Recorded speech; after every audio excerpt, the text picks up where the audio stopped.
So we'll be discussing amines today. First of all, we'll be discussing basic character of amines. सबसे important part ये है, ठीक है जी। पहले हम समझ लेते हैं कि अमीन जो होते हैं ना, ठीक, उसका नेचर हम कैसे देखते हैं, क्योंकि उसके बिना हमें पता ही नहीं चलेगा कि बेसिक कैरेक्टर देखना कैसे है। ठीक है जी। देखो बेटा, अमीन जो होते हैं, amines are actually ammonia derivatives. क्या होते हैं? Ammonia derivatives. अमोनिया डेरिवेटिव का मतलब अमोनिया का एक H रिप्लेस कर दो तो वो अमीन बन जाते हैं। ठीक, जैसे बाकी कंपाउंड्स और ये अमीन्स के बीच का डिफरेंस अगर देखना हो, मान लो मेरे पास है CH3, CH2 और CH2OH। बोलो ये किस तरह का अल्कोहल है? प्राइमरी है, सेकेंडरी है कि टर्शियरी है? So this is a primary alcohol. Very right, you are very great. तो ये प्राइमरी अल्कोहल है। अगर मैं ऐसा लिख देता हूं CH3, CH2, CH2, NH2, बेटा किस तरह का अमीन बोलूंगा इसको? This is also a primary amine. ठीक है, as like primary alcohols, these are primary amines. Now if I write like CH3, CHOH, CH3, which sort of alcohol it is? It is a secondary alcohol. This is a secondary alcohol. If I write it like CH3, CH, NH2 and CH3, this amine is still a primary amine. It's not a secondary amine. ठीक, इसी तरह से अगर मैं लिखता हूं CH3C, CH3, CH3 और यहां पे OH, you will say it is a tertiary alcohol. But if I write it like CH3C, CH3, CH3, NH2, it is still a primary amine. ठीक, so what do you mean by this? मतलब क्या इसमें है? क्यों ऐसा? Why it is so? देखो बेटा, simple बात है, जितने भी बाकी कंपाउंड्स होते हैं ना ऑर्गेनिक केमिस्ट्री में, वो सारे एल्केन डेरिवेटिव्स होते हैं। क्या होते हैं? Alkene derivatives. एल्केन डेरिवेटिव का मतलब एल्केन के कितने H रिप्लेस हुए उसके हिसाब से हम देखते हैं प्राइमरी, सेकेंडरी और टर्शियरी। जिस कार्बन पे, वो कार्बन डेरिवेटिव है बेटा, तो जिस कार्बन पे मेरे प्यारे बच्चों आपका कोई फंक्शनल ग्रुप लगता है, वो कार्बन आगे कितने कार्बन से जुड़ा, उसका कितने हाइड्रोजन है, उसके हिसाब से हम डिस्कस करते हैं प्राइमरी, सेकेंडरी, टर्शियरी। जैसे बेटा जिस कार्बन पे कोई फंक्शनल ग्रुप लगा, आगे वो सिर्फ एक ही कार्बन से जुड़ा है, तो उसको हम क्या बोल देते हैं? प्राइमरी।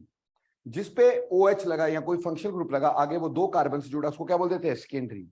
और जब हम इसकी टर्शियरी की बात करते हैं, जिस कार्बन से फंक्शनल ग्रुप जुड़ा है, आगे वो तीन ग्रुप से जुड़ा है, तो उसको क्या बोल देते हैं? टर्शियरी अल्कोहल्स बोल देते हैं बेटा। बोलो क्लियर? बट अमीन्स के केस में मैंने कहा कि amines are ammonia derivatives. Ammonia derivative का मतलब है कि हमारे पास अमोनिया के H रिप्लेस करने हैं। अगर अमोनिया का एक H रिप्लेस हुआ, वो किसी भी ग्रुप से हुआ हो, ठीक, आपने एक H रिप्लेस किया ओनली, ठीक, और बना दिया RNH2, तो हमने इसको बोला प्राइमरी। अगर इसके दो H रिप्लेस होते हैं, ठीक, N के दो H रिप्लेस होते, एक रह जाता है, तो then it is becoming secondary amine. और अगर आपके पास अमोनिया के तीनों H रिप्लेस हो जाते हैं, तो हमारे पास बन जाता बेटा टर्शियरी अमीन। बोलो बेटा, क्लियर हो गया? यहां तक समझ में आया कि नहीं आया? नाउ इससे पहले कि मैं आगे चलूं, कुछ बहुत इंपॉर्टेंट बातें तुम्हें बतानी है मेरे को। ठीक है, मान लो, इससे पहले कि मैं इसके बेसिक कैरेक्टर को देखूं, मान लो अगर मेरे पास कोई टर्शियरी अमीन है, उसमें R1 एक अलग ग्रुप है, R2 एक अलग ग्रुप है, R3 एक अलग ग्रुप है, and there is a lone pair, and this lone pair is called as phantom group, है ना? आपने पहले भी मेरे साथ ऑप्टिकल आइसोमरिज्म किया है, तो आपको बताया था कि लोन पेयर को हम क्या बोलते हैं? Phantom group. तो इसमें चारों ग्रुप अलग अलग हो गए, है ना? ये चारों ग्रुप अलग अलग हैं। चारों ग्रुप अलग अलग होने की वजह से ये हमारे पास ऑप्टिकली एक्टिव होगा। दिस इज ऑप्टिकली एक्टिव, यानी tertiary amine with all three different groups is optically active, but it can not be resolved. but it can not be resolved. इसको रिजॉल्व नहीं कर सकते प्यारे बच्चों। No, what the hell do you mean by resolve? हमें पता है कि अगर हमारे पास रेसिमिक मिक्सचर बन जाए, रेसिमिक मिक्सचर की सेपरेशन को अपन क्या बोलेंगे? रिजोल्यूशन। तो अगर मेरे पास ये ऑप्टिकली एक्टिव है तो इसका डी फॉर्म भी होगा, एल फॉर्म भी होगा। जब इसको बनाएंगे तो हो सकता है मिक्सचर बने, मिक्सचर बनने के बाद इसको रिजॉल्व हम नहीं कर सकते। ये अलग अलग डी या एल में रिजॉल्व नहीं हो सकता। क्यों नहीं हो सकता? इसका रीजन होता है बेटा, इसको बोलते हैं अम्ब्रेला इन्वर्जन या बोलते हैं फ्लिपिंग। क्या बोलते हैं? फ्लिपिंग या अम्ब्रेला इन्वर्जन। देखो बेटा, एन है, हमने यहां पे R1, R2 और R3 और यहां पे लोन पर ले लिया। ठीक है जी, चारों ग्रुप डिफरेंट, क्योंकि नाइट्रोजन की हाइब्रिडाइजेशन यहां पे कैसी है? बोलो कैसी है? sp3। sp3 होने की वजह से ये डायरेक्शन अलग अलग होगी ना हमारे पास। लेकिन क्या होता है कि लोन पेयर, ये जो हमारे पास लोन पेयर है वो फ्लिप कर जाता है। ठीक, इसमें रेगुलर फ्लिपिंग होती रहती है। लोन पेयर इधर आ गया, N, R1, R2, R3। ठीक है बेटा, आप देखो ये इसकी मिरर इमेज लग रही है कि नहीं लग रही है? Is this not the mirror image of this? ये मिरर इमेज होते एक दूसरे के। अगर ये मान लो say this is D form, obviously this will be L form, and this phenomena is called as flipping. इसको हमने क्या बोल दिया? फ्लिपिंग, या मैंने बोला अम्ब्रेला इन्वर्जन। अब होता क्या है प्यारे बच्चों कि इन दो में फ्लिपिंग के लिए जो एनर्जी चाहिए that is very less, around about 25 kilo joule, बहुत ही 25 किलो जूल के पास, यानी एनर्जी बहुत कम है। इसकी फ्लिपिंग के लिए energy needed is very very less. तो ये क्या होता है? ये रेगुलरली फ्लिप करता रहता है। कॉन्टिन्यूसली फ्लिपिंग की वजह से ये कभी भी रिजॉल्व नहीं किया जा सकता। It can not be resolve due to flipping. समझ में आ गई बेटे बात? तो क्वेश्चन ये पेपर में बनता है बेटे आपके +2 में कि अगर हमारे पास tertiary amine with all 3 different groups are optically active but can not be resolve, why? तो आप बोलोगे ठीक है, उसके तीनों ग्रुप अलग अलग होंगे और चौथा ग्रुप फैंटम ग्रुप होगा जो बिल्कुल अलग होगा, उसकी वजह से ऑप्टिकली एक्टिव तो होते हैं बिकॉज इसकी फ्लिपिंग होती रहती है और फ्लिपिंग के लिए energy need is very very less, and because of energy need is very very less, इस वजह से energy need is very very less, it regularly flips. ये कॉन्टिन्यूसली क्या करता रहता है? फ्लिप करता रहता है। डी एल में चेंज होता रहता है, एल डी में चेंज होता रहता है। इसलिए इसको कभी भी हम आइसोलेट नहीं कर सकते, रिजॉल्व नहीं कर सकते, क्योंकि energy difference for the flipping is very very less. They can flip easily. बोलो clear? On the other hand, अगर मान लो मेरे पास एक क्वाटरनरी सॉल्ट है बेटा, ठीक, क्वाटरनरी सॉल्ट का मतलब N, यहां पे R1, यहां R2, यहां R3, यहां पे मान लो R4 है और ये पॉजिटिव है, यहां पे कोई X है, फॉर द टाइम बिंग ऐसा समझ लेते हैं। ठीक, यानी इस X को हम हटा भी देंगे तो हमारे पास क्वाटरनरी सॉल्ट का जो आयन है ये फ्लिप नहीं करता। अब अगर इसके चारों के चारों ग्रुप अलग अलग होंगे, ये ऑप्टिकली एक्टिव भी होगा, ऑप्टिकली एक्टिव भी होगा, ठीक, and can be resolved, can be resolved. क्यों भाई? क्योंकि अब लोन पेयर की प्रेजेंस नहीं है भाई।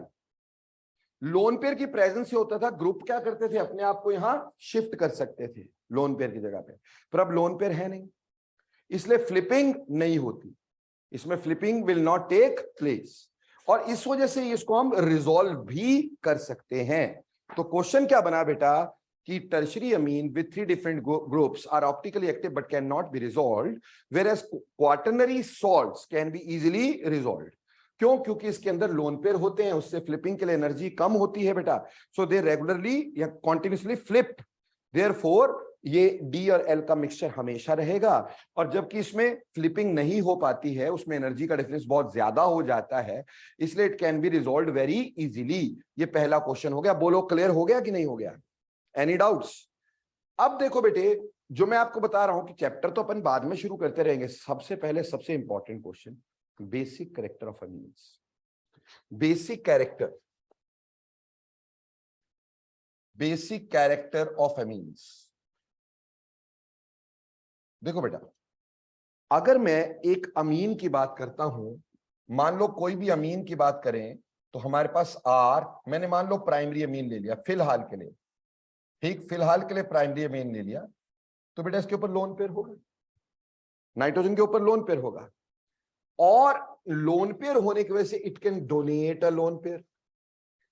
लोन पेयर डोनेट करने वाला जो होता है उसको हम क्या बोल देते हैं, लुईस बेस।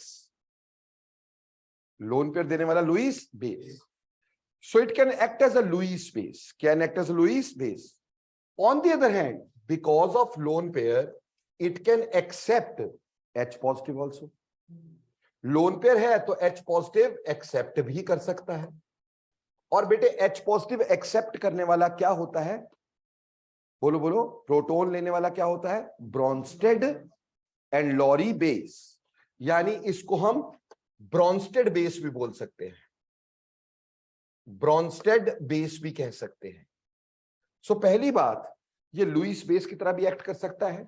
लुईस बेस की तरह कैसे एक्ट करेगा, कैन डोनेट लोन पेयर, और लोन पेयर देने वाला हमेशा क्या होता है बेटा, लुईस बेस होता है। And it can also accept proton, accept proton, बेटा ये प्रोटोन को एक्सेप्ट भी कर सकता है, और प्रोटोन एक्सेप्टर जो होता है that is actually called as a Bronsted base. ठीक, नाउ कब ये लुईस बेस एक्ट करेगा, कब ये ब्रॉन्स्टेड बेस एक्ट करेगा, बेटा this will depend upon medium, medium किस तरह का है, ठीक, वो प्रोटोन दे रहा है कि नहीं दे रहा है। अगर कोई मीडियम प्रोटोन दे रहा है, यानी in protic medium, in protic medium, अगर प्रोटिक मीडियम है, now what the hell is protic medium, बेटा जो प्रोटोन दे सकता है, for example water, water proton दे सकता है कि नहीं, फॉर एग्जाम्पल एल्कोहल एटसेट्रा। ठीक, ऐसे केस में प्रोटिक मीडियम में it acts as Bronsted, Bronsted base, यानी इस प्रोटोन को एक्सेप्ट कर लेता है और ब्रॉन्स्टेड बेस की तरह वर्क करता है। बोलो क्लियर।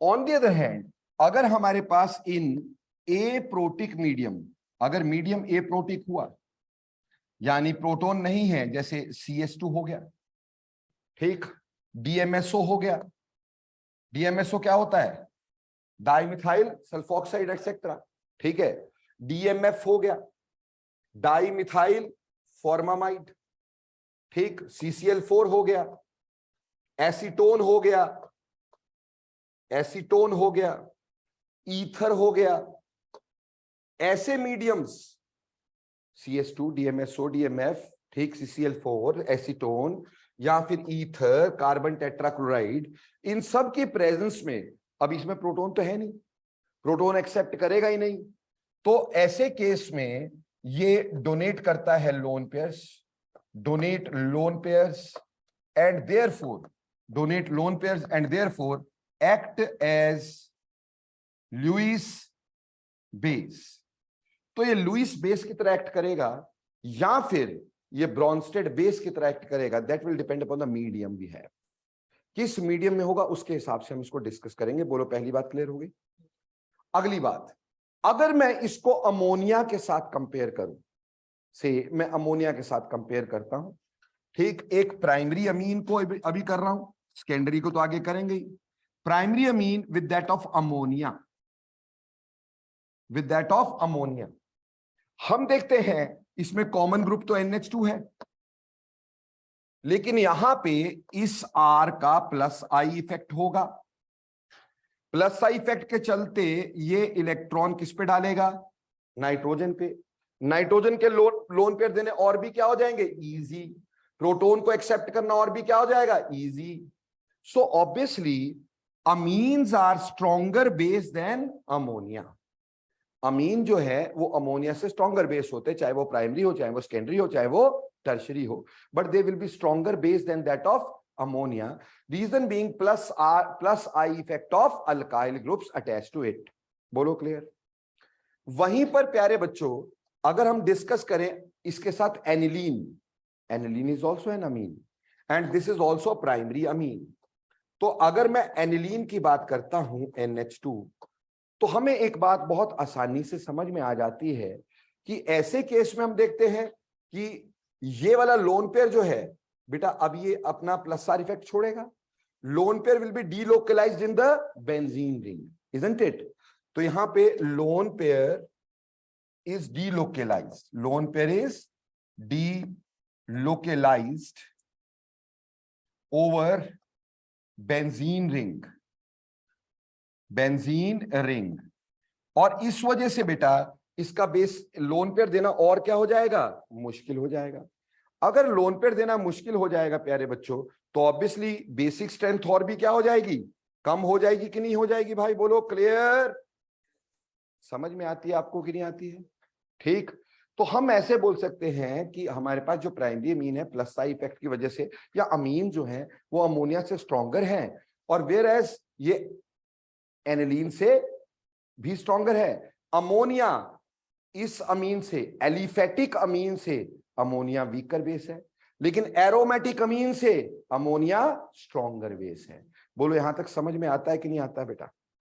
कोई भी दिक्कत होगी तो बताओ। ठीक, अब देखो प्यारे बच्चों, अगर हमें कभी भी बेसिक कैरेक्टर देखना होता है, ठीक, तो हम कैसे देखेंगे?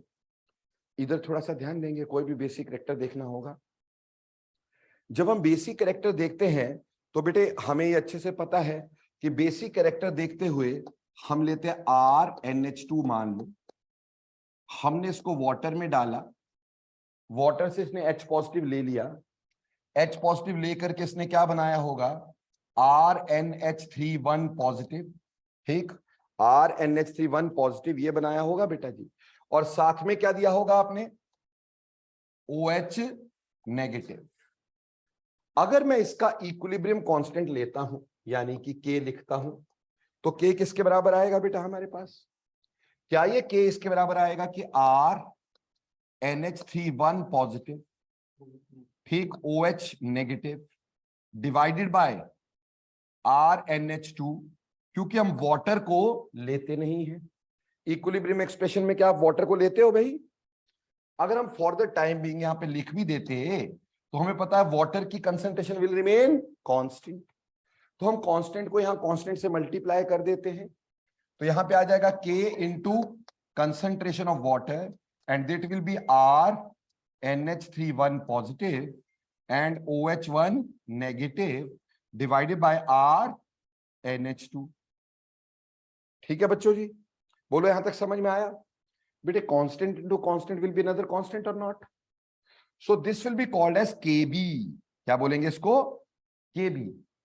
That is constant base. Dissociation constant of a base. Ionization constant of a base. So that will be RNH3 positive or OH negative or RNH2. ठीक है बच्चों, क्लियर? तो यहां से एक बात तो क्लियर हो ही रही है कि हमारे पास अगर Kb ज्यादा होगा, Kb ज्यादा होगा तो बेसिक स्ट्रेंथ ज्यादा होगी, ठीक, Kb इज मोर तो बेसिक स्ट्रेंथ इज मोर। क्यों भाई? बहुत ही सिंपल बात, अगर Kb ज्यादा है उसका मतलब न्यूमरेटर ज्यादा है, न्यूमरेटर ज्यादा मतलब रिएक्शन ज्यादा किस साइड है, प्रोडक्ट साइड को, प्रोडक्ट साइड ज्यादा होने का मतलब ये H आसानी से क्या कर रहा है, एक्सेप्ट कर रहा है, तो more is Kb, more is Kb, more is basic strength, ठीक। लेकिन बेटा Kb जो होता है वो 10 की पावर माइनस में निकलेगा, ठीक, या फिर कुछ भी ऐसे 10 की पावर्स में निकलेगा। उसको सिंगल डिजिट इंटीजर में चेंज करने के लिए हम इसका क्या ले लेते हैं, माइनस लॉग। क्या ले लेते हैं, माइनस लॉग।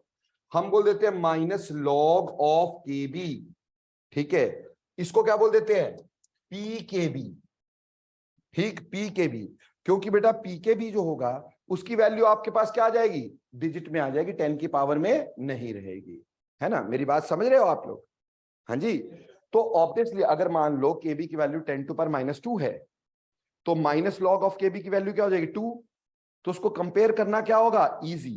तो हम बेटर किस में कंपेयर करते हैं, PKb में, पर PKb ज्यादा हुआ मतलब Kb कम हुआ, क्योंकि माइनस चल रहा है ना यहां पर, तो more is PKb, weaker is strength.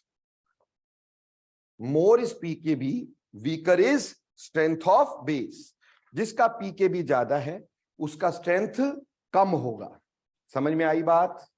तो ये तो हो गया फिजिकली हम कैसे देखते हैं। यहां तो हमें केबी दिया होगा और यहां हमें क्या दिया होगा, पीकेबी दिया होगा।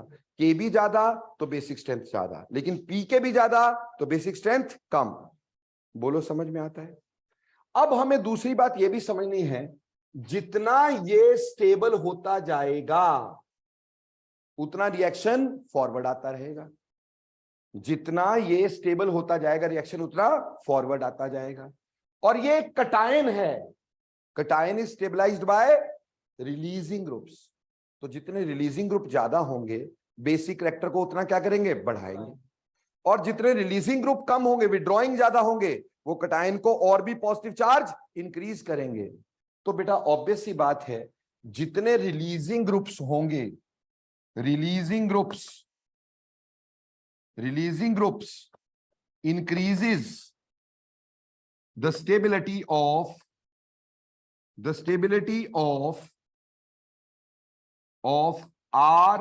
RNH3 positive. ठीक, releasing group increases the stability of RNH3 positive, thus increasing basic strength. उस वजह से बेटा बेसिक स्ट्रेंथ क्या करेगा, इंक्रीज कर जाएगा, thus इंक्रीजिंग बेसिक स्ट्रेंथ। और इसी तरह से अगर विड्रॉइंग ग्रुप की बात करूंगा, विड्रॉइंग ग्रुप यहां से इलेक्ट्रॉन खींचेगा, इसको अनस्टेबल बनाएगा बेटा। अनस्टेबल बनाएगा तो बेसिक करेक्टर क्या हो जाएगा, कम हो जाएगा। यानी रिलीजिंग ग्रुप लगाने से बेसिक करेक्टर बढ़ता है। बोलो यहां तक क्लियर है बेटा? किसी को कोई दर्द है, कोई परेशानी बता सकते हो? Are you clear? Withdrawing group अगर यहां पे होगा तो अपनी तरफ इलेक्ट्रॉन खींचेगा। इलेक्ट्रॉन खींचने वाला इसको पॉजिटिव चार्ज को क्या करेगा, इंक्रीज। पॉजिटिव चार्ज इंक्रीज हुआ, स्टेबिलिटी क्या हुई, कम। स्टेबिलिटी कम हुई तो बेसिक स्ट्रेंथ क्या हो गया, कम। रिएक्शन बैकवर्ड चला जाएगा कि नहीं? ठीक। तो releasing group increases the basic strength and withdrawing group decreases the basic strength. Clear? अब हम डिस्कस करेंगे स्ट्रक्चर का क्या फर्क पड़ता है, ठीक, ऑन बेसिक स्ट्रेंथ। ठीक है जी, स्ट्रक्चर का क्या फर्क पड़ता है ऑन बेसिक स्ट्रेंथ। ठीक, अब हम पहले करेंगे इन एप्रोटिक मीडियम,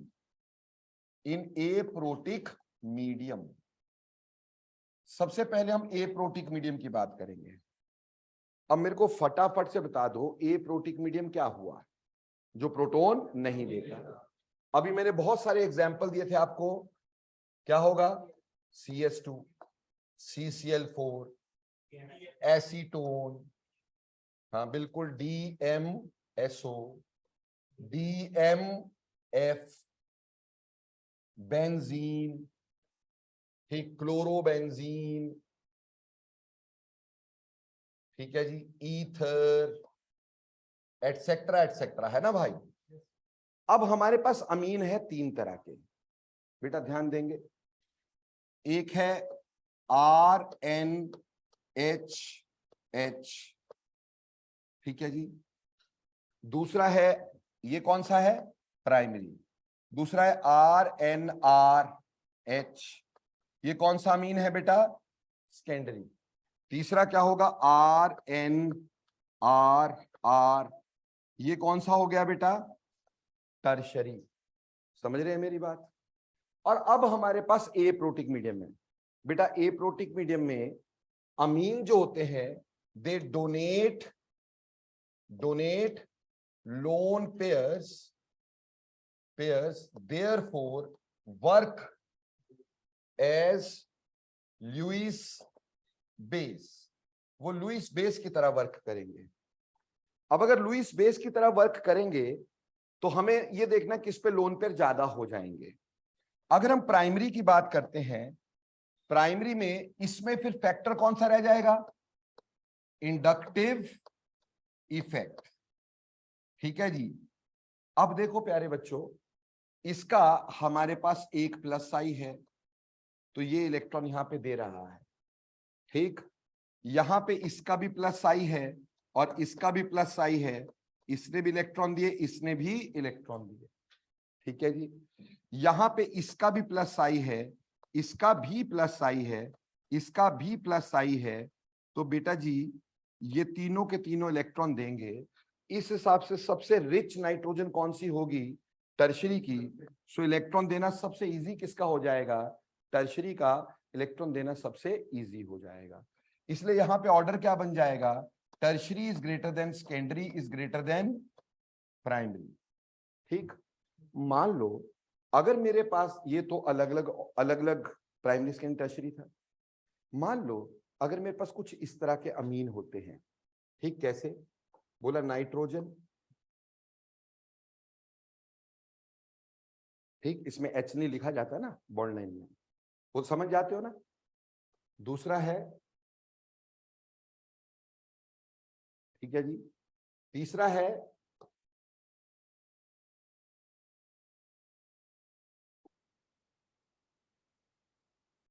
और चौथा है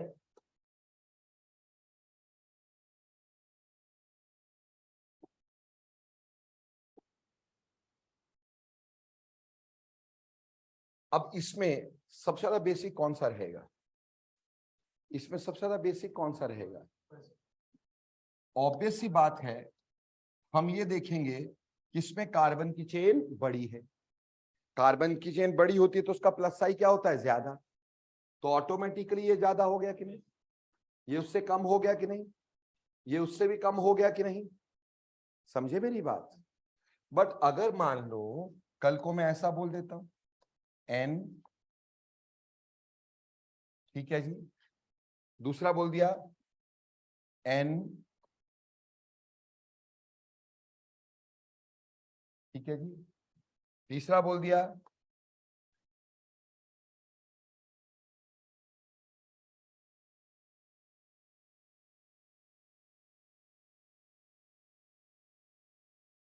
ठीक है जी। नाउ इनमें देखना है कौन ज्यादा बेसिक अमीन है, कौन ज्यादा बेसिक। अभी हम किस में देख रहे हैं? सिर्फ ए प्रोटिक मीडियम।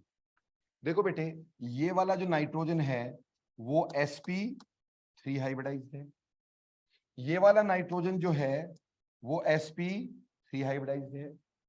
बट ये वाला नाइट्रोजन कैसा है? sp2 हाइब्रिडाइज्ड है कि नहीं? sp2 हाइब्रिडाइज्ड जो होगा उसका एस कैरेक्टर ज्यादा होगा। एस कैरेक्टर ज्यादा होने से इलेक्ट्रॉन्स आर टाइटली हेल्ड। क्या आसानी से दिए जा सकते? नहीं दिए जा सकते। इसका मतलब इन दो का बेसिक स्ट्रेंथ इससे तो ज्यादा ही रहेगा, इन दो का बेसिक स्ट्रेंथ इससे ज्यादा ही रहेगा। बोलो यहां तक क्लियर है कि नहीं? ठीक, बट इन दो में देखें तो इन दो में हमें समझ में आता है कि यहां पे हमारे पास क्या होगा? माइनस आई। माइनस आई का मतलब ये इलेक्ट्रॉन यू खींचेगा, तो ये नाइट्रोजन से इलेक्ट्रॉन लेगा, जिसकी वजह से नाइट्रोजन जो होगा वो इलेक्ट्रॉन कम दे पाएगा। तो सबसे ज्यादा कौन सा हो जाएगा बेटा आपके पास? फर्स्ट। फिर कौन सा हो जाएगा? सेकंड। फिर कौन सा हो जाएगा बेटे? थर्ड। क्लियर जी? हाँ जी बेटा। बेटा देखो, जिसका हाइब्रिडाइजेशन sp2 है, sp2 का मतलब एस कैरेक्टर का ज्यादा होना, एस कैरेक्टर ज्यादा होना मतलब इलेक्ट्रोनेगेटिविटी का ज्यादा होना। अगर इलेक्ट्रोनेगेटिविटी ज्यादा होती है तो आपको पता है आसानी से इलेक्ट्रॉन नहीं दिए जा सकते, तो ये तो कम देगा। और इसमें इसका माइनस आई है, तो जिसमें माइनस आई नहीं है वो सबसे स्ट्रॉन्ग बेसिक होगा कि नहीं होगा? अब इसी तरह से देखो बेटे, अगर मेरे पास एक ये है, ठीक है जी, दूसरा मेरे पास ये है, तीसरा मेरे पास ये है। अब मुझे बोला इसमें बेसिक स्ट्रेंथ बता दो जी किसकी ज्यादा है। ठीक, इसमें बोल दिया बेसिक स्ट्रेंथ बताओ किसकी ज्यादा है। ठीक है जी, इसमें बेसिक स्ट्रेंथ कैसे देखोगे? देखो बेटा, यहां पे लोन पेयर, यहां पे लोन पेयर और यहां पे भी लोन पेयर। देखो बेटे, मैंने पिछली बार आपको रिजोनेंस के कुछ रूल्स बताए थे। रिजोनेंस का एक रूल था कि अगर किसी एटम के साथ जुड़ा हुआ पाई बॉन्ड कॉन्जुगेशन में होता है तो उसका लोन पेयर कॉन्जुगेशन में नहीं होता। जैसे हमारे पास इस केस में देखा जाए तो ये वाला इलेक्ट्रॉन पेयर कैसा है? लोकेलाइज्ड है कि नहीं? लोकेलाइज्ड यानी रिजोनेंस में नहीं है। और इसका pi bond is in conjugation, है कि नहीं? ये वाला पाई बॉन्ड यहां जाएगा, यहां से यहां, यहां से यहां, तो ये कॉन्जुगेशन में पाई बॉन्ड है। अगर पाई बॉन्ड कॉन्जुगेशन में हुआ तो इसके ऊपर पड़े हुए इलेक्ट्रॉन कॉन्जुगेशन का पार्ट नहीं होते। रूल है ना रिजोनेंस का कि अगर किसी एटम के साथ जुड़े हुए पाई इलेक्ट्रॉन रिजोनेंस में है तो उसका लोन पेयर रिजोनेंस में नहीं होता। तो इस वजह से ये भी कैसा होगा? लोकलाइज्ड होगा। होगा कि नहीं? पर प्यारे बच्चों, इसमें अगर आप देखोगे double bond, single bond, lone pair, single bond, double bond, conjugation है कि नहीं? ये पार्टिसिपेट कर रहा है कंजुगेशन में, यहां के इलेक्ट्रॉन यहां, तो यहां के इलेक्ट्रॉन यहां और यहां के इलेक्ट्रॉन यहां, ऐसे हो सकता है कि नहीं? So this electron pair is delocalised. और जब ये डीलोकलाइज्ड है, जब ये डीलोकलाइज्ड है, तो बताओ क्या ये ज्यादा आसानी से अवेलेबल होगा? ये ज्यादा आसानी से अवेलेबल नहीं होगा। तो ये तो सबसे कम हो गया बेसिक, क्योंकि इसके इलेक्ट्रॉन पेयर आर डीलोकलाइज्ड। अब ये दोनों में लोकलाइज्ड है। अब इन दोनों में लोकलाइज्ड है तो वेरी वेरी सिंपल है बच्चों, ये कैसा है? sp3 और ये कैसा है? sp2। तो भैया जिसका एस कैरेक्टर ज्यादा, उसकी इलेक्ट्रोनेगेटिविटी ज्यादा, तो क्या वो आसानी से इलेक्ट्रॉन देगा बेटा? हाँ जी। तो हमारे पास सबसे ज्यादा कौन सा हो गया? फर्स्ट। फिर कौन सा हो गया? सेकंड। फिर कौन सा हो गया? थर्ड। अगला देखो जरा, मान लो मेरे पास इस तरह से है,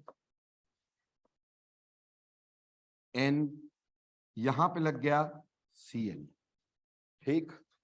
दूसरा है ऐसे ही N और यहां पे लगा देता हूं CHO, ठीक। तीसरा यहां पे N, यहां पे लगा देता हूं CH3, ठीक है जी। और चौथा, अगर मेरे पास यहां पे N है और यहां पे एज इट इज है, अब इसमें बोला कि आपके पास किसका बेसिक स्ट्रेंथ ज्यादा होगा। देखो बेटे, अभी रिजोनेंस की तो कोई बात है नहीं, कॉन्जुगेशन वाली बात तो हम करेंगे एरोमेटिक में, ठीक। यहां हमें एक बात क्लियर हो रहा है, इसका कौन सा इफेक्ट लगाओगे? माइनस साइन, विच इज थोड़ा मॉडरेट, है ना जी। इसका मॉडरेट होता है माइनस आई, और CHO का भी माइनस आई, पर कैसा? Strong minus I. So this will have a strong minus I. अगर मैं यहां पे बात करूंगा तो क्या आएगा? Plus I. तो ऑटोमेटिक सी बात है, माइनस आई वाले क्या करते हैं? डिक्रीज। प्लस आई वाले क्या करते हैं? इंक्रीज। तो सबसे ज्यादा कौन सा हो जाएगा? थर्ड। फिर कौन सा हो जाएगा बेटे? फोर्थ। फिर कौन सा हो जाएगा बेटे? फर्स्ट। फिर कौन सा हो जाएगा बच्चे? सेकंड। ठीक इसी तरह से आप चाहे एलिफेटिक अमीन स्ट्रेट चेन में भी ले सकते हैं भाई। तो विड्रॉइंग ग्रुप क्या करेंगे? कम करेंगे भाई बेसिक स्ट्रेंथ, इतनी सिंपल सी बात। बट अगर मैं इसमें ऐसा ले लेता, बोलता जी एक तो मेरे पास ये है NCl, दूसरा मेरे पास है यहां पर NCl, तीसरा मेरे पास है यहां पर NCl। अब बोला भाई किसका ज्यादा होगा बेसिक स्ट्रेंथ, किसका ज्यादा होगा? देखो बेटा, इसका भी माइनस आई, इसका भी माइनस आई, और इसका भी माइनस आई। यहां पैरा वाली बात नहीं है बेटा, क्योंकि ये बेंजीन रिंग थोड़ी है ना। अभी एलिफेटिक की बात कर रहे हैं, एरोमेटिक की तो बात ही नहीं करनी, बाद में करेंगे एरोमेटिक। अभी सिर्फ किसकी बात कर रहे हैं? एलिफेटिक की बात करी जा रही है। बोलो क्लियर हो गया? अब ऐसे केस में प्यारे बच्चों, हमारे पास माइनस आई डिस्टेंस डिपेंडेंट होता है, तो जितना पास होगा उतना स्ट्रॉन्ग माइनस आई होगा, तो इसका इसके ऊपर ज्यादा इफेक्ट पड़ेगा, जबकि इसका थोड़ा कम पड़ेगा, और इसका सबसे कम पड़ेगा। तो प्यारे प्यारे से बच्चों, फटाफट से बोल दो, इसमें सबसे स्ट्रॉन्गर कौन सा होगा? थर्ड वाला सबसे ज्यादा।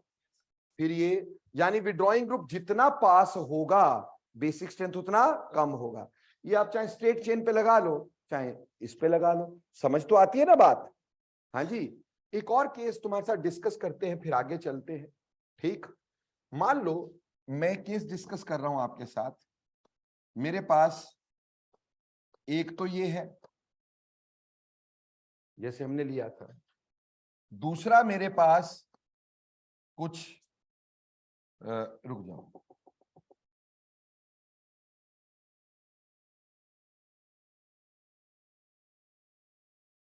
मान लो कुछ केसेस में आप क्या डिस्कस करता हूं,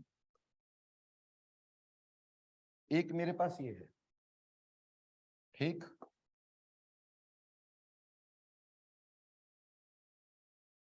दूसरा मेरे पास ये है, ठीक है जी, तीसरा मेरे पास ये है, चौथा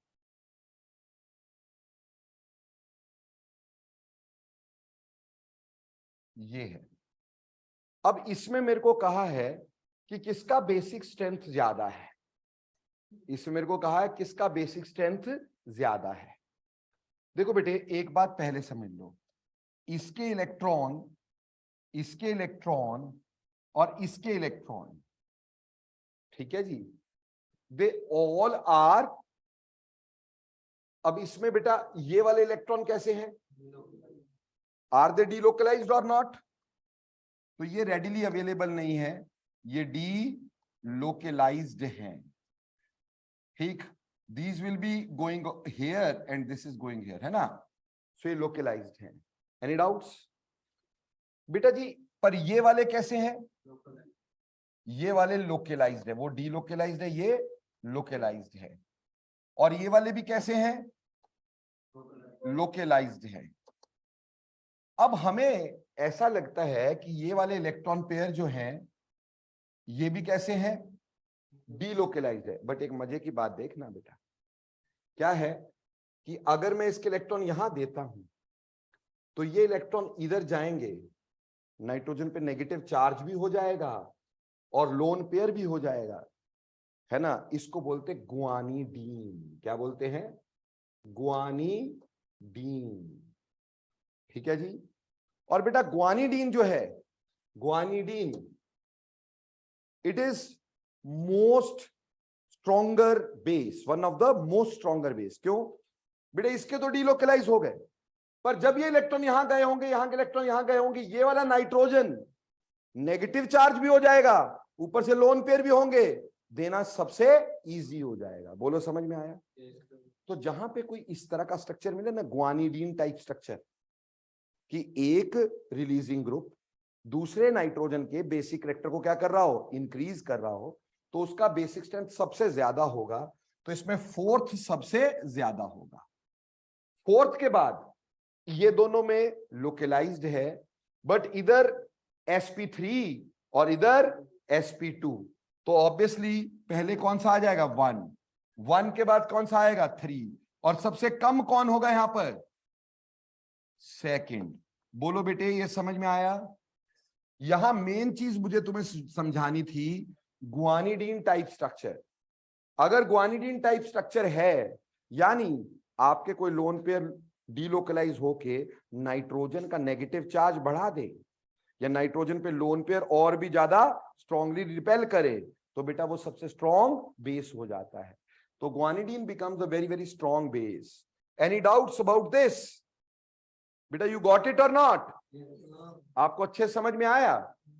बेटे ये सारा हमने पढ़ा किसमें, जब हमारे पास एलिफेटिक अमीन ए प्रोटिक मीडियम में थे। ए प्रोटिक मीडियम में हमने जनरली क्या देखा, हमने जनरली आई इफेक्ट देखा, और हमने यहाँ फिर डीलोकलाइजेशन देखी, ठीक। एरोमेटिक की भी बात हमने की नहीं है, वो आगे करेंगे कभी, ठीक, जब मैं एनिलीन पढ़ाऊंगा उसको अलग से पढ़ेंगे, ठीक है ना, एक ही जगह कंफ्यूज नहीं करेंगे। हालांकि करवाने को मैं यही करवा सकता हूं, पर पता क्या होगा, बहुत सारा बेसिक कैरेक्टर एक जगह आएगा, दिमाग फट जाएगा, ठीक, इधर का उधर लगा दोगे, उधर का इधर, तो उसको अलग पढ़ना, इसको अलग पढ़ना, ताकि परेशानी ना रहे। अब सबसे इंपॉर्टेंट चीज करवा रहा हूं, सबसे important, in protic medium, in protic medium, अगर प्रोटिक मीडियम है, प्रोटिक मीडियम का मतलब क्या है बेटा, बेटा प्रोटिक मीडियम का मतलब है कि अगर मेरे पास ऐसा हो जाए, प्रोटिक मीडियम मतलब अगर मेरे पास वाटर हो जाए या समथिंग लाइक दैट, जो H पॉजिटिव देता है, प्रोटिक मीडियम में बेटा ये लोन पेयर दे भी सकता है। Amine can give lone pair, can accept proton, lone pair देगा तभी तो प्रोटोन एक्सेप्ट करेगा भाई, है ना। तो कहने का मतलब in protic medium it works as Lewis base, यानी donate electron pair as well as Bronsted and Lowry base, यानी accepts प्रोटोन। ठीक, बहुत सारे बच्चे ना यहां पे गलती कर देते हैं। बेटा क्वेश्चन डायरेक्टली ऐसे आता है, बोलते हैं कि भैया प्रोटिक मीडियम में ये कैसे बिहेव करता है। तो बच्चे सिर्फ एक बात ध्यान में रखते कि प्रोटिक मीडियम में H पॉजिटिव एक्सेप्ट किया मतलब ब्रॉन्स्टेड बेस हो गया, पर बेटा लोन पेयर दिए बगैर H पॉजिटिव कैसे एक्सेप्ट होगा? तो लुईस बेस तो ये है ही है। समझ में आई बात? तो कहने का मतलब ये ध्यान रखना, प्रोटिक मीडियम में it works as Lewis base as well as Bronsted base. Aprotic में only work as Lewis base. ठीक, ए प्रोटिक में प्रोटॉन है ही नहीं, तो फिर लुईस बेस है। यहां पे लुईस बेस भी है और यहां साथ ही साथ क्या है? ब्रॉन्स्टेड बेस भी है। Am I clear about this? अब अगर हम वही तीन ले लेते हैं, ठीक, पहले वाला हमने लिया RNHH यानी कि प्राइमरी, दूसरे वाला हमने लिया RNRH यानी कि सेकेंडरी, तीसरे वाला लिया RNR, यहां पे भी R यानी कि टर्शियरी। ये तीन अमीन लिए।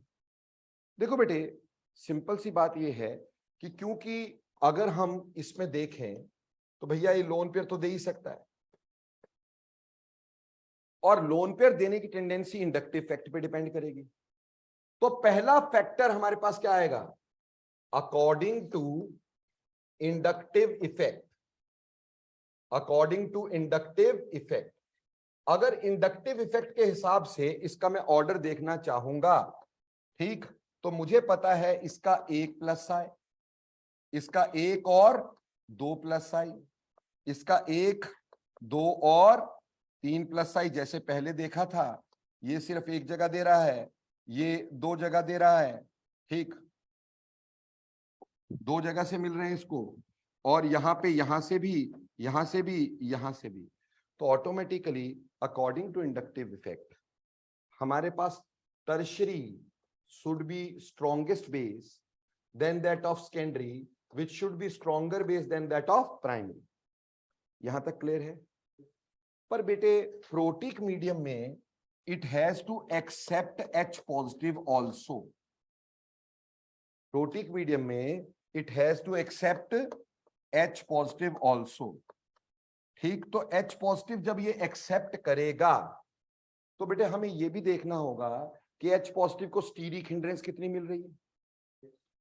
जब ये H पॉजिटिव एक्सेप्ट करेगा तो इसको स्टीरिक हिंड्रेंस भी तो मिलेगी।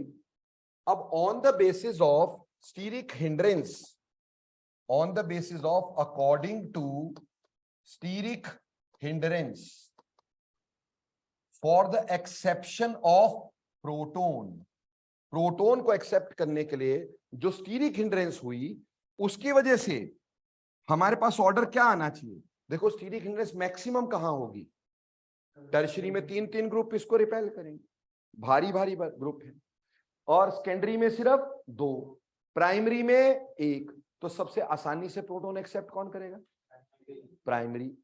तो ऑर्डर अब हो जाना चाहिए primary is greater than secondary is greater than tertiary according to steric hindrances. Steric hindrances के अकॉर्डिंगली हमारे पास टर्शियरी सबसे वीकेस्ट होना चाहिए, वो प्रोटॉन को सबसे मुश्किल से एक्सेप्ट करना चाहिए, क्योंकि ऑब्वियसली वहां पे 3 बल्कि ग्रुप प्रोटॉन के एक्सेप्शन को क्या करेंगे? स्टीरिक हिंड्रेंस प्रोड्यूस करेंगे, हिंड्रेंस प्रोड्यूस करेंगे। पर प्यारे बच्चों अब इसने प्रोटॉन ले लिया, और प्रोटॉन लेने के बाद इसने बनाया कॉन्जुगेट एसिड। क्या बनाया? Conjugate acid. बेटा इसका कॉन्जुगेट एसिड कैसे बनेगा? RNH और यहां पर भी H, और N के ऊपर कौन सा चार्ज? पॉजिटिव। सिमिलरली यहां पे जब ये H पॉजिटिव एक्सेप्ट करेगा RNR H1 पॉजिटिव, ठीक है। और यहां पे भी जब ये एक्सेप्ट करेगा तो RNRRH1 पॉजिटिव। क्यों जी? ये इसका बन गया कॉन्जुगेट एसिड। प्रोटॉन एक्सेप्ट करने के बाद क्या बनता है बेटा? कॉन्जुगेट एसिड बनता है। अब कॉन्जुगेट एसिड तो बन गया, लेकिन प्यारे प्यारे से बच्चों, कॉन्जुगेट एसिड जो होता है, हमने प्रोटिक मीडियम लिया जैसे वाटर, वाटर इसको हाइड्रेट कर सकेगा कि नहीं? यानी यहां पे मैंने रखा एक वाटर, यहां दूसरा वाटर, यहां तीसरा वाटर, और इनमें आपस में बन गई हाइड्रोजन बॉन्डिंग, ठीक। यहां तीनों जगह से क्या हो सकता है? हाइड्रेट हो सकता है। जबकि यहां पे कितनी जगह से हाइड्रेशन हो सकती है? सिर्फ दो जगह से हाइड्रेशन हो सकती है, यहां से और यहां से। और यहां कितनी जगह से हाइड्रेशन हो सकती है? यहां सिर्फ एक जगह से हो सकती है। इसका मतलब हुआ कि हमारे पास जो कॉन्जुगेट एसिड है प्राइमरी का, वो मैक्सिमम हाइड्रेटेड है, मैक्सिमम हाइड्रेटेड या सॉल्वेटेड। हाइड्रेटेड बोल दो या फिर सॉल्वेटेड बोल दो, एक ही बात हुई ना भाई। अगर मान लो वाटर के अलावा कोई और सॉल्वेंट रहता है, अल्कोहल, तो सॉल्वेट बोल देते, ठीक। वाटर है तो क्या बोल देते हैं? हाइड्रेट। और जो टर्शरी का कॉन्जुगेट एसिड है वो मिनिमम हाइड्रेटेड है, मिनिमम हाइड्रेटेड। और आपको पता है जब भी हाइड्रेशन होगी एनर्जी रिलीज होती है ना? हाइड्रेशन से एनर्जी क्या होती है? रिलीज। और एनर्जी रिलीज से स्टेबिलिटी हमेशा बढ़ जाया करती है। इसके अकॉर्डिंगली अगर सोचा जाए तो हमारे पास एक तीसरा फैक्टर आएगा, according to solvation. According to solvation, solvation के अकॉर्डिंगली अगर आप सोचते हो तो अकॉर्डिंग टू सॉल्वेशन हमारे पास सबसे ज्यादा सॉल्वेटेड कौन है? प्राइमरी। यानी सबसे स्टेबल कॉन्जुगेट एसिड किसका होगा? प्राइमरी का। तो सबसे आसानी से कौन बनेगा? प्राइमरी का। तो मेरे प्यारे बच्चों, primary should be stronger than secondary which is stronger then tertiary. मेरी बात समझ रहे हो? पर ये तो यार उलझुल सी बात हो गई, कहीं पे प्राइमरी ज्यादा और कहीं पे टर्शियरी ज्यादा। तो हम क्या करें? हम इसका कंक्लूजन निकालते हैं। अब कंक्लूजन कैसे निकालेंगे? ध्यान देना बेटा जी, पेपर में आना +1 +2 में, फाइनल के पेपर में हमारे पास बेटा 3 फैक्टर्स थे और 3 अमीन थे। पहला अमीन था प्राइमरी, दूसरा अमीन था सेकेंडरी, तीसरा अमीन था टर्शियरी। फैक्टर था आई इफेक्ट, ठीक, दूसरा स्टीरिक हिंड्रेंस, और तीसरा हाइड्रेशन या सॉल्वेशन। ये 3 फैक्टर थे हमारे पास, 3 अमीन थे। अब मेरे को ना फटाफट से ये बता दो कि इंडक्टिव इफेक्ट किसकी फेवर में है? टर्शियरी के फेवर में है, यहां टिक लगा देते हैं।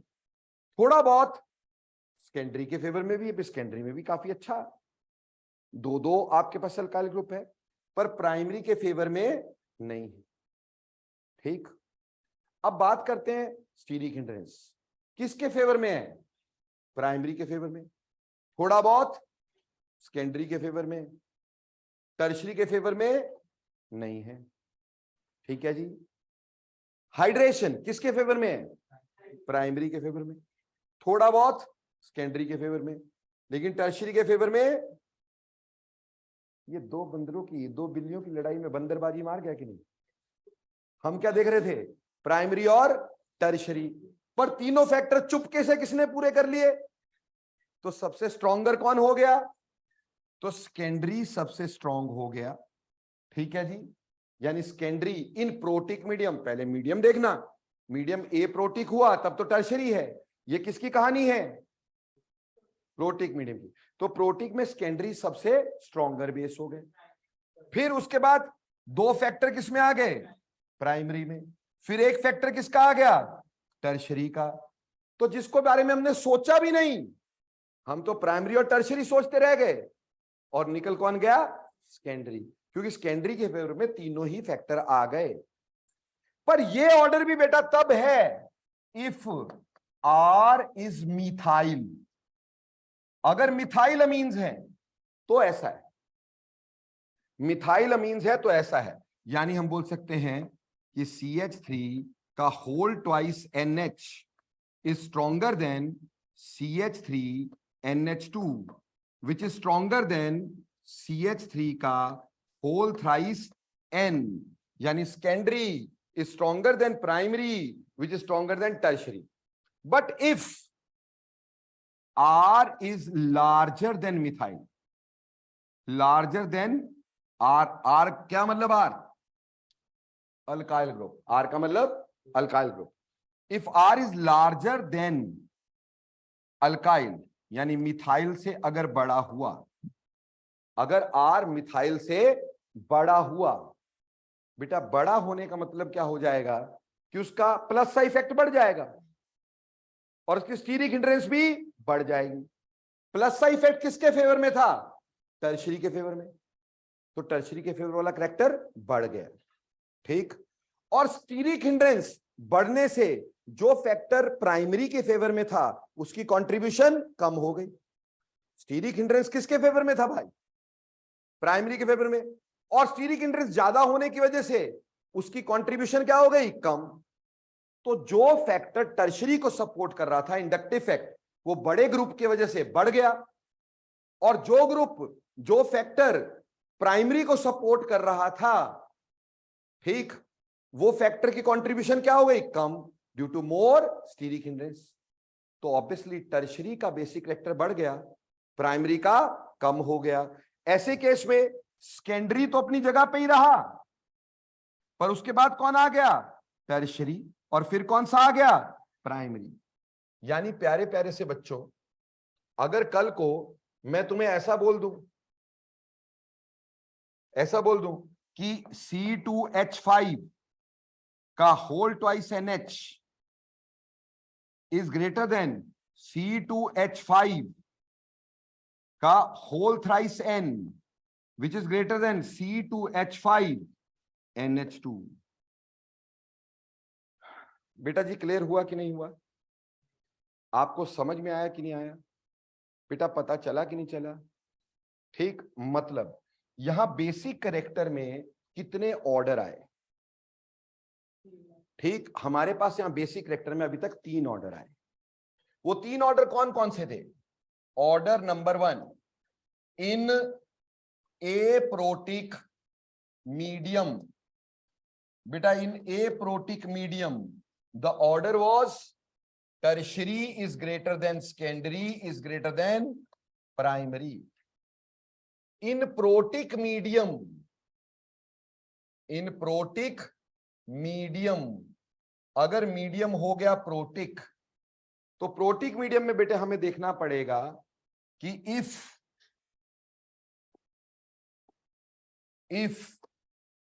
methyl amines are there, अगर बेटे हमारे पास क्या होते हैं? मिथाइल अमीन होते हैं, तो ऑर्डर रहता है secondary is greater then primary is greater then tertiary. ठीक, अगली बात इसमें बोलता है कि if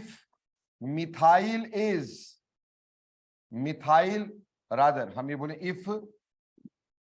if R is larger than methyl, then order again changes and this order becomes tertiary is greater than, or rather secondary तो सबसे पहले आएगा ही आएगा, secondary is greater than, tertiary is greater than primary।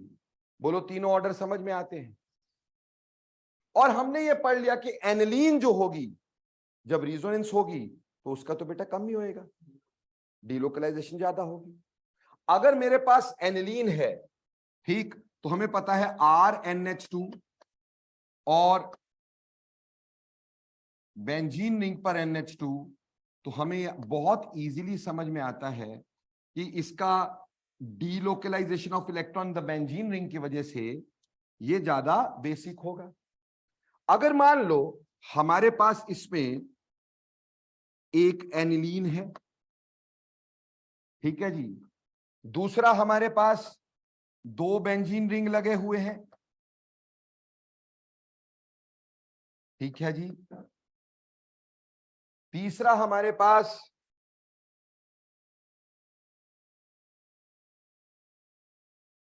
मान लो 3 benzene ring लगे हुए हैं। अब बेटे देखो, जितने ज्यादा बेंजीन रिंग उतनी ज्यादा रिजोनेंस, जितने ज्यादा बेंजीन रिंग उतनी ज्यादा रिजोनेंस। समझ रहे हो मेरी बात?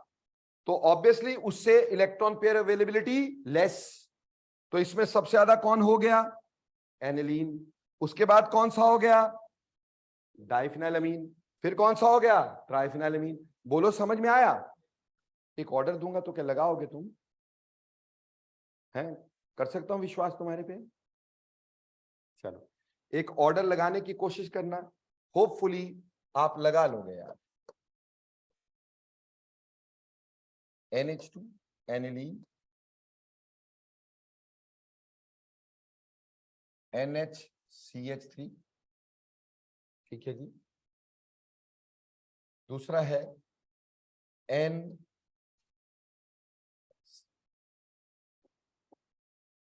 NCH3 CH3, ठीक, चौथा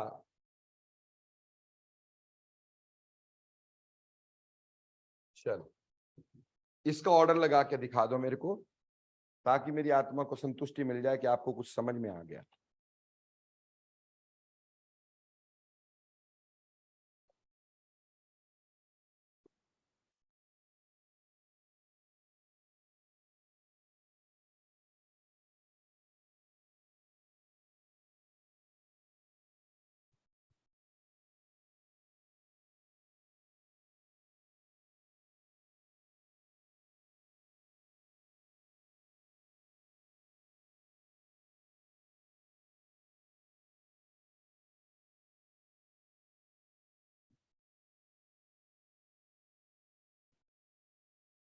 शाबाश संगत, गुड। हाँ जी लगा लिए।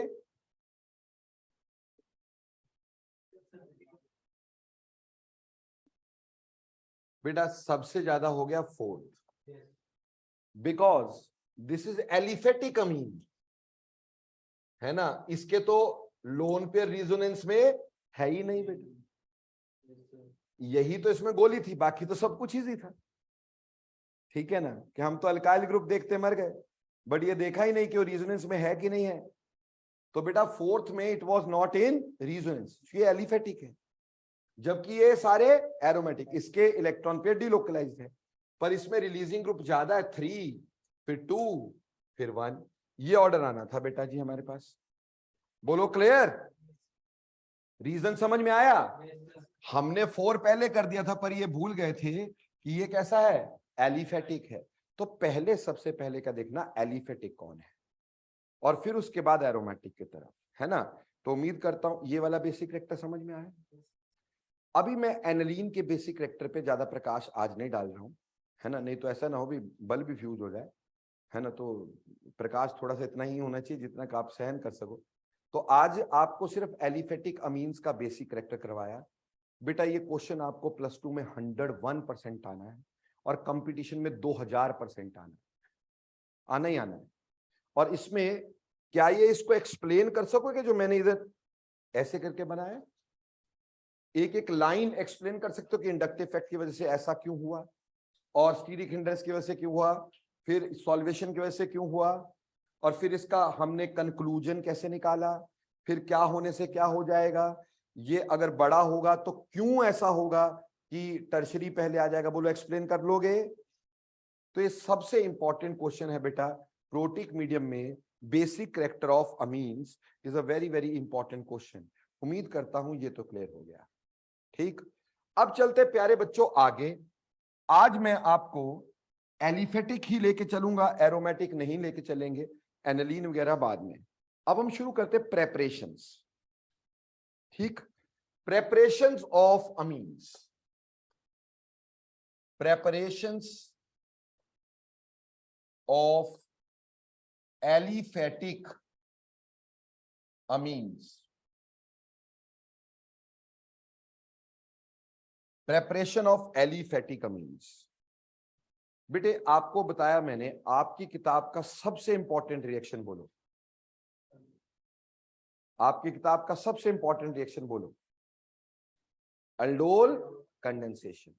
सबसे इंपॉर्टेंट क्या था? Aldol condensation. और इक्वली इंपॉर्टेंट क्या था? कैनिजेरो।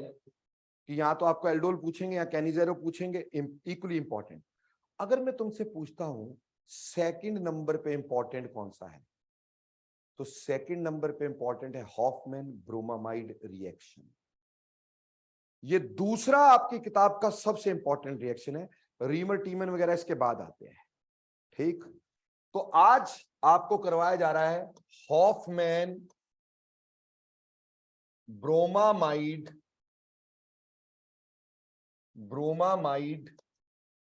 रिएक्शन।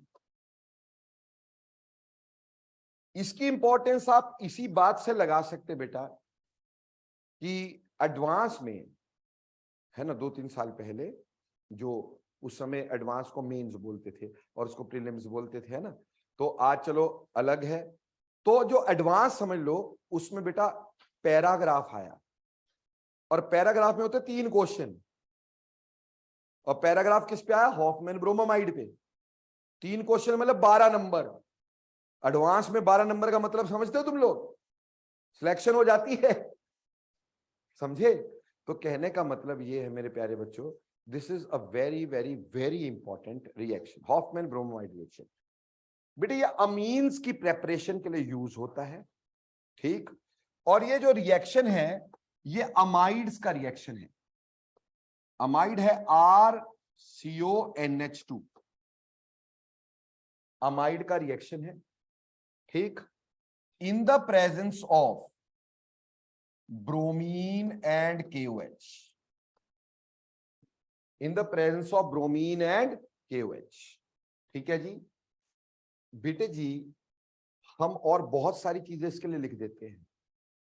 कई बार हमें ऐसे ना लिख करके ऐसे लिख देते हैं एल्कलाइन ब्रोमीन, तो बात समझ में आई ना वो? ठीक है जी। कई बार इसकी जगह सीधे लिख देते हैं KOBr,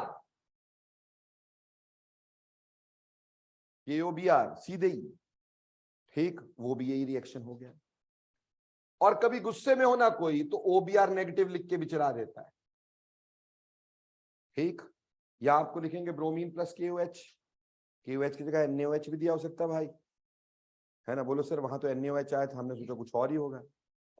मतलब कोई बेस की प्रेजेंस में हम ब्रोमीन लेंगे और अमाइड के साथ रिएक्ट करेंगे। रिएक्शन कितना आसान है, कितना छोटा है, आप यहां समझ लो। बस आपने जब इसका प्रोडक्ट निकालना है ना, ये हटा देना है और प्रोडक्ट बना देना है। क्या बनेगा? RNH2। बाकी प्रोडक्ट क्या क्या बनेंगे वो भी बताते हैं अपन, थोड़ा मैकेनिज्म समझो इसका। ठीक, तो आपको समझ में आएगा बाकी और क्या क्या निकलेंगे। बट यहां पे एक कार्बन कम के साथ क्या बना? अमीन बन गया। एक कार्बन कम के साथ अमीन बन गया। यानी कल को मेरे को दे दिया एसिटामाइड, क्या दे दिया? Acetamide, CH3 double bond O NH2, acetamide. और इसके साथ लिख दिया बेटा आपने bromine in the presence of KOH and somewhat heated. ठीक है जी, बोला प्रोडक्ट बताओ, तो बताओ क्या प्रोडक्ट आएगा? CH3NH2। हम एक कार्बन को क्या कर देंगे? कम कर देंगे। ठीक है बच्चे, ये वाला CO निकाल देंगे।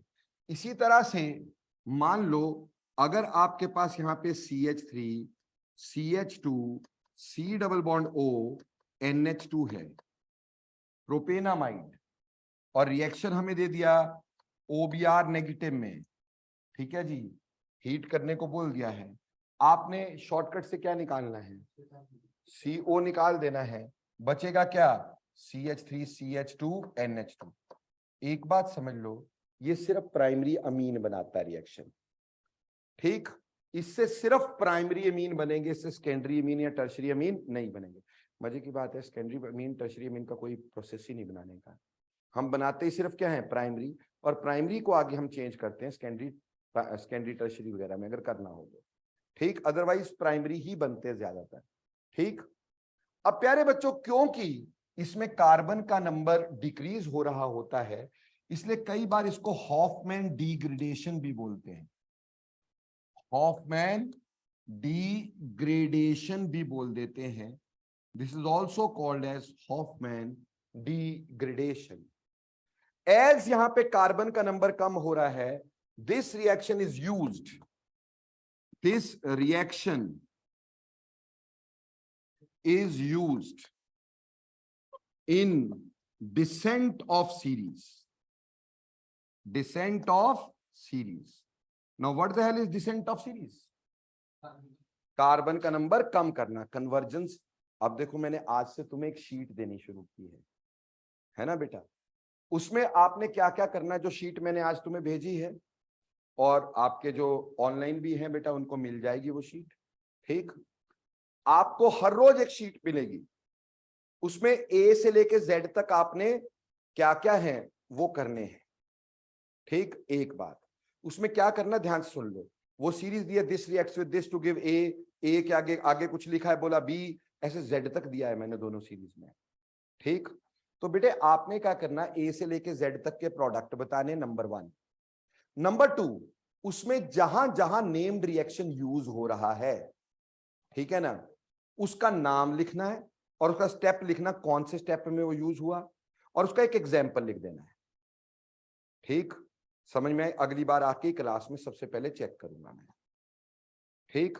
क्या करना है, जैसे मान लो एक स्टेप था J2K, अब J2K में कोई वुड्स रिएक्शन यूज हो रहा है, तो हमने लिख दिया कि J2K इज वुड्स रिएक्शन, और नीचे उसका एक एग्जाम्पल लिख दिया। एग्जाम्पल मतलब कोई और ले करके वो एग्जाम्पल एक लिख दिया। उससे क्या होगा बेटा, एक तो अब आपको सोचना आएगा, इस शीट से आपको रिएक्शन को इजी इजी इजी इजी सारे एक तो रिकॉल होते रहेंगे, बार बार दिमाग में आते रहेंगे, बार बार आपसे गलतियां होंगी, मैं ठीक करवाऊंगा, ठीक है ना। और उससे क्या होगा, आपको रिएक्शन करने आ जाएंगे, जब रिएक्शन करने आ जाएंगे और दूसरा आपके नेम्ड रिएक्शन सारे याद हो जाएंगे, ठीक। आपको याद हो जाएगा कौन सा नेम्ड रिएक्शन में क्या होता है, वो सारा आपको याद हो जाएगा, और इसकी सारे फीचर तो साथ में हो जाने हैं, ठीक। तो बेसिकली आपका सारा ऑर्गेनिक रिवाइज हो जाएगा और आपको लगाना आ जाएगा। Then we go to the conversion. फिर जब हमें रिएक्शन आ गए, याद हो गए, पता चल गया, आप कोई भी कन्वर्जन करने के लायक होंगे ना भाई, देन यू कैन थिंक। तो बेटा देखो, अभी तक सर ने कोई कन्वर्जन नहीं करवाई क्या, क्योंकि इसका एक तरीका है ना बेटा। अभी आपने कॉन्सेप्ट समझे, अब आप उसको एप्लीकेबल करेंगे, जब वो अप्लाई हो जाएंगे तो फिर आपको करना आ जाएगा, जब आपको करना आ जाएगा उसके बाद it is easy to convert anything to anything. आप 2 स्टेप 3 स्टेप 4 स्टेप जितनी मर्जी कन्वर्जन कर लो। फिर हम कन्वर्जन पे वर्क करेंगे, पहले हम इन सब पे वर्क करेंगे, इन सब शीट्स पर पूरा 1 महीना हम यही शीट्स करेंगे, रोज का एक, ठीक। 2 रिएक्शन इसीलिए दे रहा हूं, 2 दिए ना आज भी, सीरीज 1 सीरीज 2 2 दी ना, तो 2 सीरीज आज मैंने दे दी है। ऐसे 2 सीरीज आपको हर क्लास में मिलती जाएगी, आप रोजाना के तौर पे एक सीरीज करते जाएं। दिसंबर में हम यही करेंगे, बाकी आगे तो चलना ही है ना, जो भी हमने करवाना है दिसंबर में ये करते रहेंगे साइड बाय साइड, बाकी अपना चलता रहेगा यार। इसमें हाफ एन आवर से ज्यादा नहीं लगेगा ना आपको, क्या लगेगा, आधा घंटा लगेगा, उससे ज्यादा क्या लग जाएगा, या घंटा लग जाएगा एक, इससे ज्यादा क्या लगेगा। 26 प्रोडक्ट बनाने हैं ए से जेड, ठीक है। अब ऐसा तो नहीं भी आप एक प्रोडक्ट बनाने के लिए 1 मिनट सोचोगे, ऐसा तो नहीं होगा। अगर आता होगा तो भैया वो 1 मिनट के अंदर सॉल्व हो जाएगी सारी सीरीज, ठीक। कोशिश करेंगे धीरे धीरे, पहले ये टाइम ज्यादा लेगी, फिर धीरे धीरे कम होता जाएगा। पहले दिन मान लो इसने पौना घंटा ले लिया तुम्हारे से 2 सीरीज ने, ठीक। अगली बार काफी सारे रिएक्शन याद होंगे, पता होगा, वही टाइम कम होकर के आधा घंटा हो जाएगा। अल्टीमेटली ये महीने बाद 5 मिनट में सीरीज उठा के फेंक दिया करोगे, और फिर आपको जो मर्जी ऑर्गेनिक रिएक्शन दे दो, एक चुटकी के अंदर सॉल्व करके पारे। समझ में आई? ये मेरा प्रॉमिस है, यहां से जाते हुए ना इतनी अच्छी ऑर्गेनिक होगी तुम्हारी कि तुम्हारे आप जब बच्चे पढ़ाने आओगे ना, तुम जब तुम्हारे बच्चे होंगे तब भी तुम्हें याद होगा कि किसके बाद क्या होता है। तब तक नहीं भूलने वाले तुम लोग, इतना बुरी तरह से याद करवा दूंगी। ठीक, एनी हाउ रट्टा मरवाएंगे नहीं, करेंगे सब कंसेप्ट से। अभी तक कंसेप्ट से किया, कोई भी रिएक्शन रट्टे से किया। अभी भी आगे हम सारा क्या करेंगे, कॉन्सेप्ट अप्लाई करेंगे, अपना applications of the concept. Okay, अब मैंने बोला this reaction is used in descent of series, यानी कार्बन नंबर कम करने के लिए होता है। अब हम पढ़ेंगे इसका mechanism, one of the very important mechanism of this reaction. देखो, when you talk about mechanism of this reaction, ठीक, देखो बेटा, सबसे पहले जब ब्रोमीन को हम बेटे KOH में लेते हैं, ध्यान से सुनते जाना, आपको अच्छे से पता है यहां पे कुछ दिख रहा है आपको, है भाई? क्या दिख रहा है? लैला मजनू दिखे कि नहीं दिखे? तो एक तो हमें दिखा KBr और दूसरा क्या बना, HOBr, है ना जी? बना कि नहीं बेटा? HOBr तो एसिड होता है और मीडियम कैसा है, बेस। तो बेटे ये जो HOBr है ये KOH का रिएक्ट करके फिर क्या देगा? क्या फिर लैला मजनू दिखे? क्या बना हमारे पास यहां से? अब रादर ये एसिड है ना बेटा, लैला मजनू तो बाद में निकालेंगे, पहले एसिड बेस रिएक्शन, OH और H क्या बना, KOBr प्लस वाटर। ठीक है बच्चे, पहले एसिड बेस रिएक्शन ना। अब जो KOBr है सॉल्ट है, सॉल्ट वाटर में हमेशा डिसोसिएटिव कंडीशन में रहता है कि नहीं रहता है? तो ये हमेशा टूटी हुई कंडीशन में रहेगा, K पॉजिटिव और OBr नेगेटिव में, है ना? लैला भी कहीं और व्यस्त है, समझ रहे मेरी बात? ठीक, मजनू दूर से देख रहा है बेचारा। अभी क्या है, ये हमारे पास RCONH2 था, ठीक है जी। इसके ऊपर अटैक होगा OBr नेगेटिव का। यहां लैला का करेक्टर खराब है यार, ठीक। अब ना उससे उकता चुकी है, ठीक है ना? उसका रीजन है यार, ये भी डिमांडिंग, ये भी डिमांडिंग। सिंपल सी बात, ऑक्सीजन भी इलेक्ट्रोनेगेटिव, ब्रोमीन भी इलेक्ट्रोनेगेटिव, इनकी पट ही नहीं सकती यार, है ना? ये अपनी बात बनाने को तैयार, ये अपनी बात बनाने को तैयार, दोनों इलेक्ट्रोनेगेटिव, दोनों इलेक्ट्रॉन खींचेंगे तो स्टेबिलिटी तो कभी नहीं हो सकती, है ना? दो सेल्फिश लोगों की दोस्ती हो ही नहीं सकती, दोनों ही सेल्फिश है। तो इस लैला का मन उकता गया, इसने क्या किया, इसने बेटे यहां से H को डिस्प्लेस किया, खुद यहां जुड़ गया और H यहां आ गया। ठीक है जी, बात समझ में आई कि नहीं? है ना? दल बदली। तो अब हमारे पास क्या होगा, RC double bond O, N के साथ H और साथ में क्या लगा, Br, और बेटे बाहर क्या निकला, OH नेगेटिव। अब थोड़ा ठीक है ना? O डिमांडिंग, H देने वाला, इन दोनों की जोड़ी पक्की है ना जी? और ये जो है ना, ये इसी को बोलते हैं बेटा ब्रोमामाइड। इसी को क्या बोलते हैं, ब्रोमामाइड। और इस रिएक्शन का नाम इसी इंटरमीडिएट पे पड़ा है, ब्रोमामाइड। बोलो समझ में आई? अब ये ब्रोमामाइड जो है बेटा, इसका हाइड्रोजन इज हाईली एसिडिक, है कि नहीं? ठीक, क्यों भैया? ब्रोमीन भी अपनी तरफ, हैलोजन का -I इज डोमिनेंट। बेटा ये भी इलेक्ट्रॉन खींच रहा होगा, ये अपनी तरफ इलेक्ट्रॉन खींच रहा होगा, CO भी अपनी तरफ खींच रहा होगा। नाइट्रोजन सारा गुस्सा किस पे उतारेगा, हाइड्रोजन पे। Hydrogen highly acidic, hydrogen highly acidic. और इस वजह से क्योंकि हाईली एसिडिक है, तो यहां पास हमारे पास क्या है, बेस। बेस इस एसिडिक हाइड्रोजन को निकाल लेगा कि नहीं? ये चीखे मार रहा, बचाओ बचाओ, लूट लिया, है ना? तो उतने में बेस बोलता चिंता नहीं कर, मैं हूं ना। तो इसने इसको निकाल लिया, भाई तू बाहर आ जा। हमारे पास बना क्या, R C double bond O N, N ने एच से इलेक्ट्रॉन लिए थे, इसके ऊपर नेगेटिव चार्ज, ठीक है जी, और साथ में बाहर क्या निकला, वाटर। बेटा ये बना ब्रोमा अमाइड अनायन, क्या बना, ब्रोमा अमाइड अनायन, है ना जी। तो इसको हम बोलते हैं ब्रोमा अमाइड अनायन, ब्रोमा अमाइड अनायन। अब देखो बच्चे, आपको तो लैला का करेक्टर यहां खराब है, ठीक, it's a good leaving group isn't it. तो ये अपने इस नेगेटिव इलेक्ट्रॉन को लेकर निकल गई अपने मजनू की तरफ। ये सब बेकार है, मेरा मजनू ठीक है भाई, ठीक। तो ये वहां चले गई, बचा क्या, R C double bond O N, N के ऊपर लोन पेयर, और बाहर क्या निकला, बी आर नेगेटिव, है ना जी, किसकी तरफ, के पॉजिटिव की तरफ, है ना भाई। और ये जो हो गया इसको बोलेंगे एसाइल नाइट्रीन। याद करो पिछले साल मैंने आपको कि इंटरमीडिएट करवाया था नाइट्रीन, नाइट्रोजन पे 2 लोन पेयर 1 बॉन्ड पेयर, ये वही है एसाइल नाइट्रीन, एसाइल नाइट्रीन।